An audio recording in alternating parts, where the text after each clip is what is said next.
We don't really talk about what it's like to grieve. Whether you really love a parent or a child or a spouse, the way life happens, somebody is going to die. It's scary to go into pain that intense and not know how you're going to get back out. In order to have life, there must be death. That for me to live, something has to die. And we see that in nature, this life, death, decomposition, regeneration, life, death, decomposition, regeneration. It's a very powerful metaphor for some of the most powerful spiritual and emotional, truths of life. I don't think optimism is changed by tragedy. I'm tremendously excited about my life. And it is ashes to ashes, dust to dust. And it is amazing, and I wouldn't miss it for the world. I've had a few people very close to me die in pretty horrific and untimely ways. And I wanted to talk in this video about some of the things that have helped me cope with the grief and loss I've been grappling with ever since.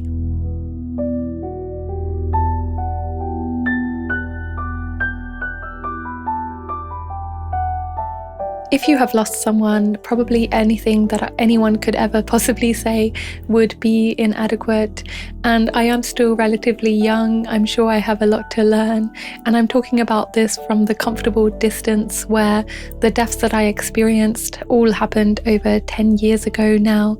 So how I feel now is very different from how I was in the years, months, weeks after the deaths occurred. That being said, I do believe we experience death and loss on a daily basis.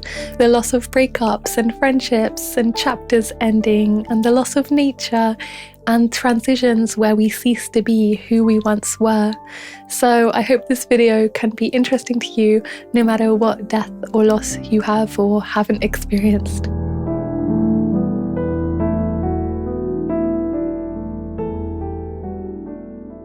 When I was younger, I thought it was so much better to avoid, repress, and deny grief than it was to truly feel it. But by not releasing my emotions, they became trapped inside me, making me numb, avoidant, and disassociated from life. So the hardest lesson I had to learn about grief was that when grief arises, I need to accept it, allow myself to sink to the deepest, rawest depths of despair, let it flow through me and ebb away. It happens upon you. It's bigger than you. There's a humility that you have to step into where you surrender to being moved through the landscape of grief by grief itself. It has its own power over you, and it will come when it comes. And when it comes, it's a bow down, it's a carve out. And the posture that you take is you hit your knees in absolute humility and you let it rock you until it's done with you. And it will be done with you eventually. And when it's done, it will leave. But to stiffen, to resist, to fight it is to hurt yourself. And there's this tremendous sort of psychological and spiritual challenge to relax in the awesome power of it until it's gone through you. Because over my life I've seen it, where someone rubs your shoulder, takes you away, puts a Coca-Cola in your hand and say, hey, come on, let's go for a walk, to distract you from grief. I would say, no, be very much in that moment of grief and grief. If it takes you all day, all week, all month, allow it. It's a friend. It's also an expression of grace to grieve, and grieve entirely, wholeheartedly. Cry buckets of tears if that's what's to come. Be emptied of it. And something is deeply alive in this grief. This is a great opportunity to be alone, feel that grief, and when you're emptied of grief, then the grief is over. We have pathologized pain. We have made it a wrong thing. We have made it like a mistake. And we have been treating it as some kind of enemy to our cheerfulness. The first noble truth that the Lord Buddha taught is dukkha, suffering. There is suffering.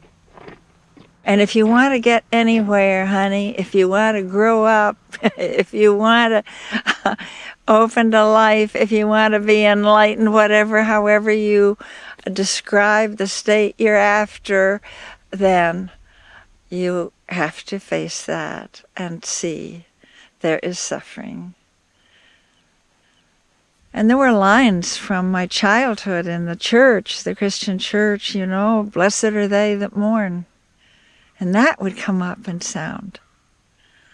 And so what happens for people as they get real about their true feelings, when they tell the truth about what they see and feel, something so beautiful and so freeing happens. It's like that poem of Mary Oliver where she says, you tell me your despair and I'll tell you mine. And this allows the world to become more vivid, seeing the wild geese, seeing this incredible planet that we're in with all the life that's around us. Because we had the courage, the strength to speak of our despair. But precisely because we speak it, we don't stay there. So the key is in not being afraid of our pain. And if you're not afraid of it, then nothing can stop you.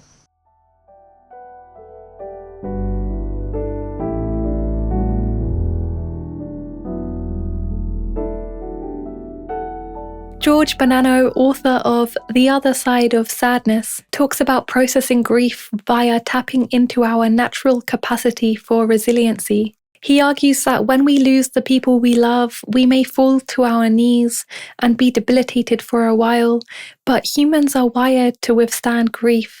We have throughout history suffered unimaginable things and continue to live and thrive. Yet today we internalize that the usual trajectory of grief is agonizing pain followed by a snail-paced recovery, and that how much we grieve is a measure of the love we had for the person we lost. This can lead to guilt and shame if we don't grieve the way we think we are supposed to, or if we experience happiness and joy after their death. So Bonanno argues that we should accept and normalize that we are built to live simultaneously with love and loss, and that when someone dies, we can ebb and flow between different states of being. There's anger, sometimes contempt or shame, where people are having all kinds of memories and difficult experiences. So rather than this elaborate, steady state of months of deep sadness, it's really much more of an in and out, kind of an oscillatory state. And this sadness is punctuated at times by positive states and smiling, laughter and connection to other people. Grief is this multitasking emotion that you can and will be sad and happy, you'll be grieving and able to love in the same year or week, the same breath. This is a practice that has helped me a lot to really tap into the strength of my ancestors and our evolutionary resiliency, whilst also accepting that there is no blueprint for grief and there is no linear journey from pain to recovery.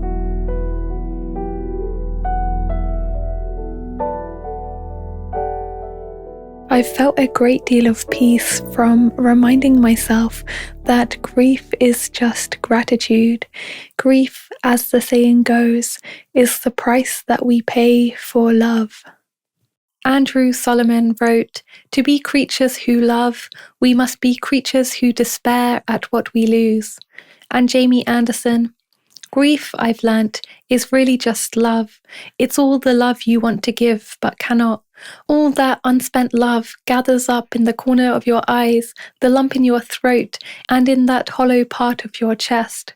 Grief is just love with no place to go." And C.S. Lewis puts it most poetically when he wrote, "To love at all is to be vulnerable. Love anything and your heart will be wrung and possibly broken. If you want to make sure of keeping it intact, you must give your heart to no one, not even an animal. Wrap it carefully round with your hobbies and little luxuries. Avoid all entanglements. Lock it up safe in the casket or coffin of your selfishness.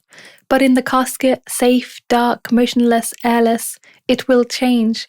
It will not be broken. It will become unbreakable, impenetrable, irredeemable. You could say, what's the relationship between grief and love? Well, if you're in love, you don't have any grief. What? Has your love included another human at any time in the proceedings? If it has, you know that's a lie. If you're in love, grief will be part of the deal. So, it could be that these are twins and not adversaries at all. That they're not designed to annihilate the other one, or to replace it, or to make it obsolete. They are there to see to it that the other one appears. I certainly, dealing with this my whole life, have had to really reckon with love and grief are a package deal on planet Earth. Grief is actually optional. You don't want to grieve ever, you don't have to. But you can't fall in love, you can't have friends, you can't attach to pets, you can't love your children or your parents. When I realize all that, I'm like, well, I don't want to make the journey without love. I mean, I want to come here and love, and it means I'm going to lose someday. I'm going to lose the people I love, the pets I love, the things I love. That's part of this travel we all do. I found this immensely helpful because it's a reminder that it's an honor to be in grief. It's an honor to have felt this much, to have loved someone this much, that their death breaks you. So many people go their whole entire lives never having experienced such love. So in all of the grief, there's simultaneously an overwhelming feeling of gratitude that these people entered my life at all, that they animated my life in the way that they did, and that we got to share something so beautiful together.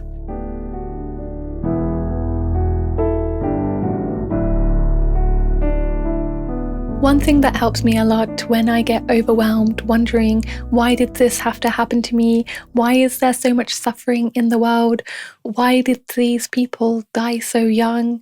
And all these other unanswerable existential questions, is to remind myself that the positive and negative aspects of life are inherently interlinked. Pleasure and pain cannot be separated from one another.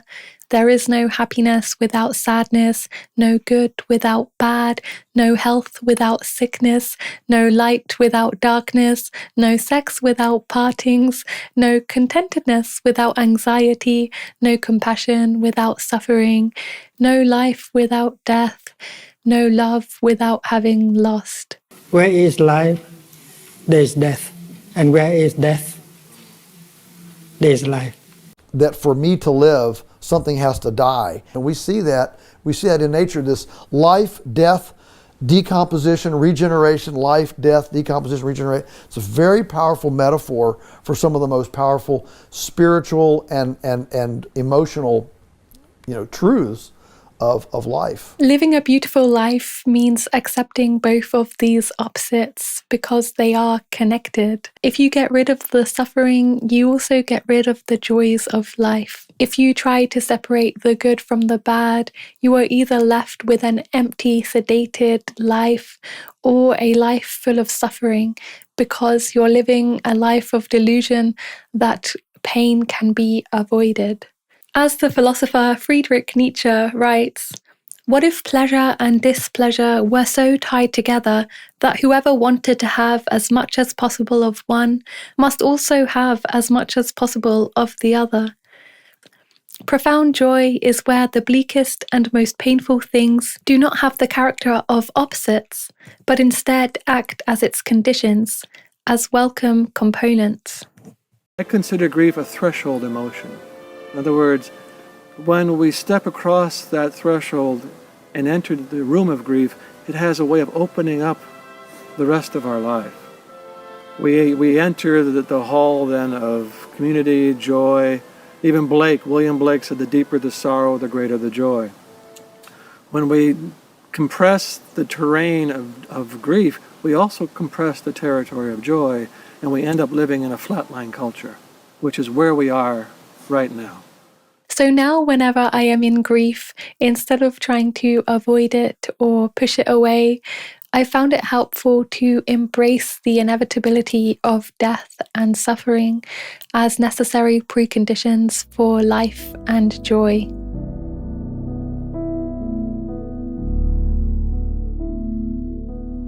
Many people across time, places, and cultures have expressed sentiments that when someone that we love dies, they are not truly gone, but live on in other forms. There's a Tibetan expression that everyone dies, but no one is dead.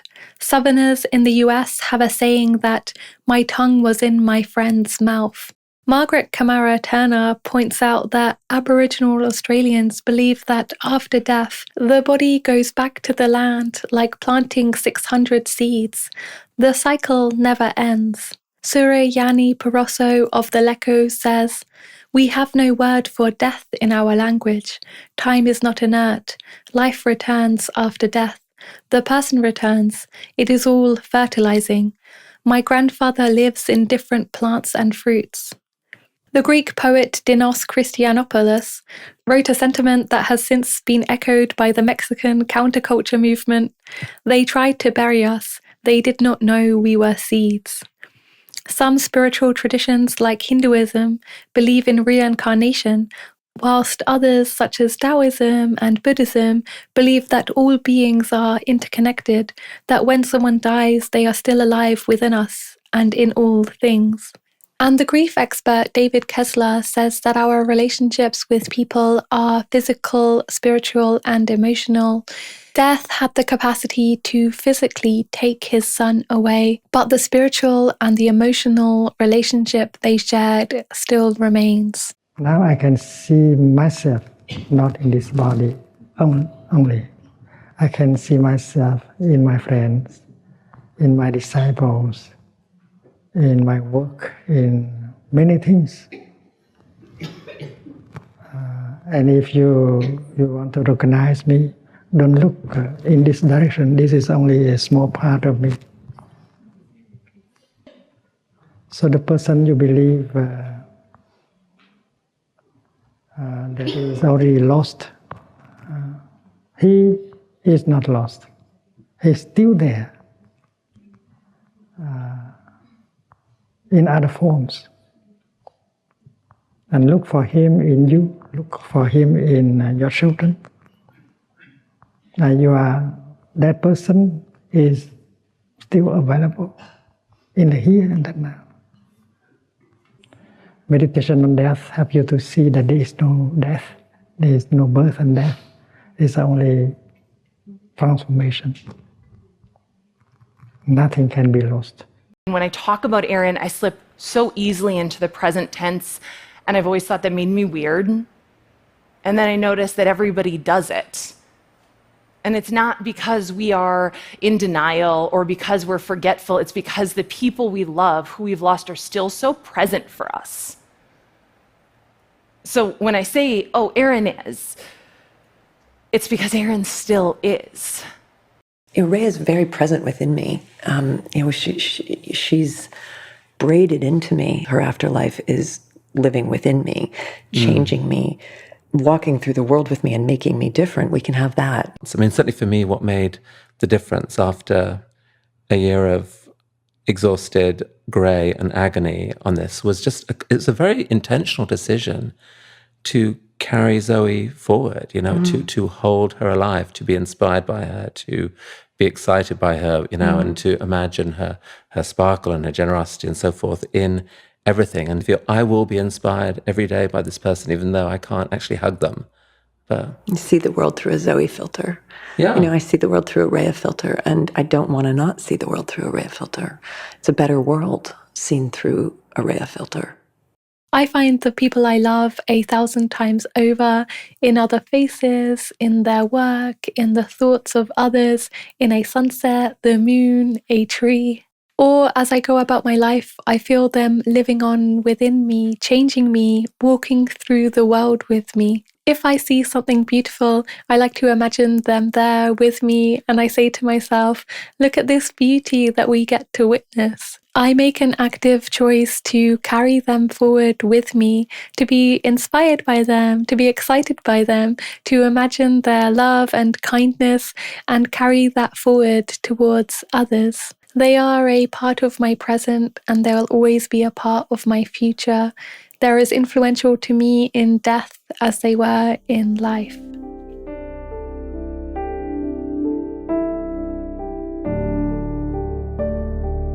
Often when a death occurs, I think we think the best we can hope for is that we return to our former selves, the people we were before we knew such loss. But Nietzsche uses the metaphor of sickness to argue that instead of trying to return to who we once were, we should instead utilize our suffering to transform into greater health. He argues that we need the experience of short-term sickness to emerge out of sickness with a strengthened immune system, a refreshed perspective, reinvigorated vitality, and excitement about living life. It is precisely at an injured and weakened spot that the whole body is as if it were inoculated with something new. Every progress of the whole has to be preceded by a partial weakening. Essentially, we become healthy not in spite of sickness, but precisely because of it. If sickness is rejected, we will never be able to evolve into greater health. We will be stuck in a mediocre state of the religion of comfortableness. Nietzsche ponders if we require the sick soul as much as the healthy, and whether in brief the will to health alone is not a prejudice, cowardice, and perhaps a bit of a very subtle barbarism and backwardness. The pain of death and loss can be incredibly generative. It can generate art, wisdom, compassion, solidarity, empathy. It can take us to an entirely new place. It can transform us. I've often found in life that it's the most painful losses, a breakup, trauma, death, that is an agent of transformation, a catalyst for something new.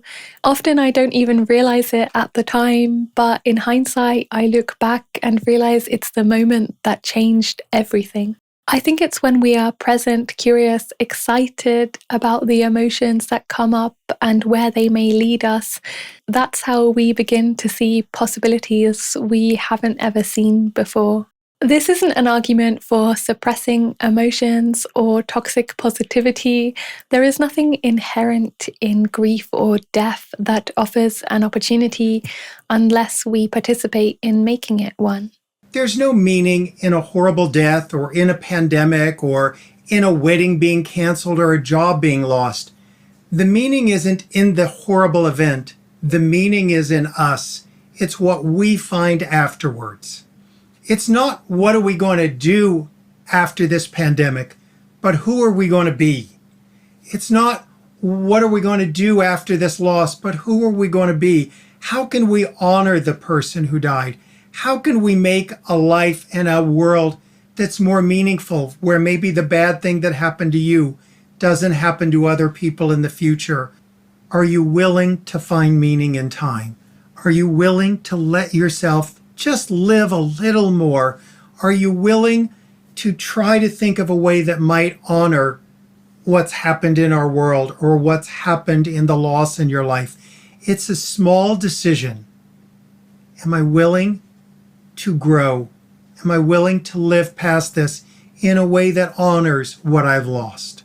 When the ego weeps for what it has lost, the spirit rejoices for what it has found. Recognize it when it comes, not as a monster or the work of some malevolent deity or demon that wants to sabotage your life, but as an opportunity also. Are you willing to take the hits and then remain in the story? Or are you going to leave the story? I don't want to miss the story. I don't want to come all this way to do this life and then decide that it's too hard and not show up for it. That's really what it's about for me. I don't think optimism is changed by tragedy. I'm tremendously excited about my life.